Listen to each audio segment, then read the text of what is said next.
Nu følger episode 2 af vores lille serie her, Danske Rødder. I episode 1 hørte vi jo om svenskerkrigene og vores skæve stammor fra Solbjerg på Mors, der slog en svensk soldat ihjel. Da svenskerkrigene var slut i 1721, der var det jo altså med tabet af Skåne, Halland og Blekinge til følge. Men herefter fulgte der faktisk en rigtig god tid for Danmark. Der kom en fredsperiode på 80 år, den længste overhovedet i Danmarks historie. Og handelen blomstrede. Med skam og melde var der blandt andet slavehandelen. Men der kom i hvert fald penge mellem folk, og der var fremgang på mange måder. Man begyndte også at tænke på ting som børnenes undervisning. De første sådan egentlige skoler ude på landet blev oprettet, og handel og industri kom en lille smule i gang, og det var oplysningstid, som vi kalder det.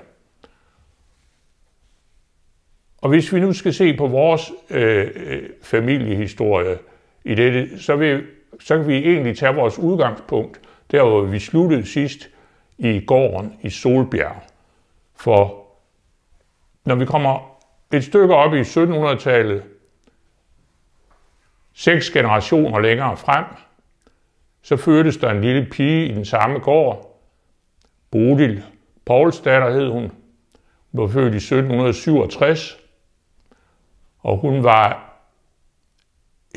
oldebarn af den gamle kone, vi hørte om, der slog svenskeren ihjel. Og Bodil, hun er min tip-tip-oldemor. Da Bodil var 26 år gammel, blev hun gift med en mand, der hed Christen Christensen.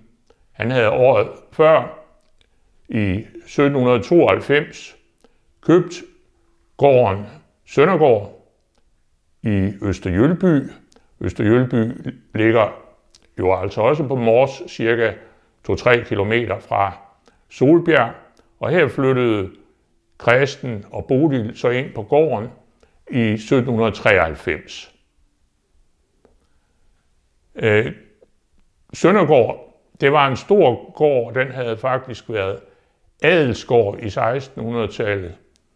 Og som det jo var almindeligt for mange herregårde, så ejede de sognekirken.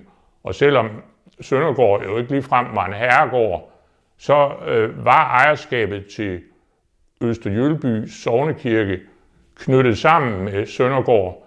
Så da Christen og Bodil flyttede ind på Søndergaard der i 1793, der blev de samtidig ejer af sognekirken. Og den var under Søndergaard helt indtil 1913. Det var ikke nogen stor kirke, men det er en rigtig smuk lille kvaderstenskirke. Kulde, det vil sige, der er ingen tårn på, men der er et klokkestabel på kirkegården. Inde i Østerjølby sognekirke hænger der et epitafium, en såkaldt mindetavle, over Christen, altså min tip-tip-oldefar, der fortæller om, at herunder ligger han begravet. Det var jo før i tiden almindeligt, at sådan finere folk blev begravet inde i selve kirken, og ikke ude på kirkegården. Christen, han blev også sognefoged, og det gik godt i lang tid. Men når vi kommer ind i 1800-tallet, så kommer den næste nationale katastrofe jo så for Danmark. Vi bliver involveret i Napoleonskrigene, eller Englandskrigene, som vi også kalder dem, må afstå hele vores flåde til England. København bliver bombarderet, og staten går bankerot i 1813, og det slutter med, at vi må opgive Norge, som vi ellers har været i union med i mere end 400 år. Så det er igen et amputeret land, men heldigvis så gik Christen ikke bankerot. Han kom godt igennem krisen, og han kunne i 1827 give Søndergaard videre til næste generation. Han hed også Christensen Søndergaard, var hans navn. Det er jo så min tipoldefar.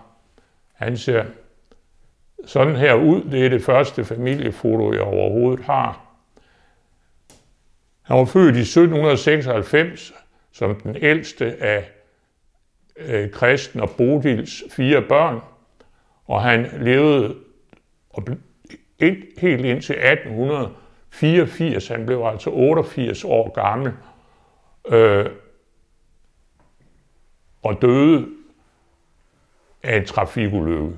Så han var en livskraftig ældre herre, og ham vil jeg fortælle mere om i næste afsnit.